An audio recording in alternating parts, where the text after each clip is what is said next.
নিটোয়ার খাতের ৪৭% তৈরি পোশাক রপ্তানি হয় নারায়ণগঞ্জ থেকে।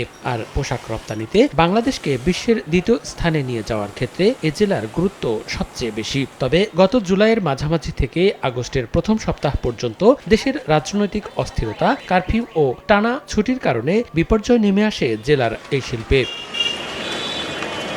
গার্মেন্টস মালিকদের দাবি, দিনের পর দিন কারখানা ও ইন্টারনেট সেবা বন্ধ থাকায় বিদেশি ক্রেতাদের সঙ্গে যোগাযোগ রাখা সম্ভব হয়নি তাদের পক্ষে। ফলে শিপমেন্ট বাতিল সহ নতুন অর্ডার পাওয়া থেকে বঞ্চিত হয়েছেন তারা। তবে বর্তমান অন্তর্বর্তীকালীন সরকার ব্যাংক থেকে সীমিত পরিমাণ নগদ টাকা লেনদেনের বিধি আরোপ করায় নতুন করে সমস্যার মধ্যে পড়েছেন গার্মেন্টস মালিকরা।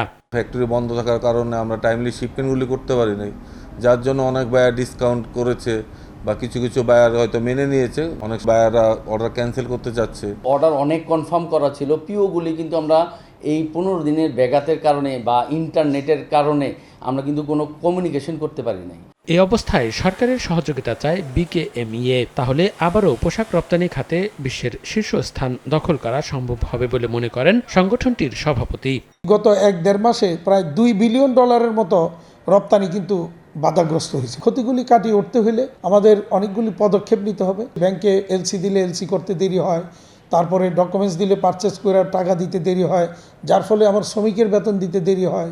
এদিকে সরকার পরিবর্তনের পর ঝুট ও ওয়েস্টের ব্যবসা দখলে নিতে একটি সন্ত্রাসী চক্র মরিয়া হয়ে উঠেছে বলে অভিযোগ ব্যবসায়ীদের। 5 তারিখের থেকেই যদি বলি, নতুন করে এক উৎপাতের মধ্যে আমরা পড়লাম।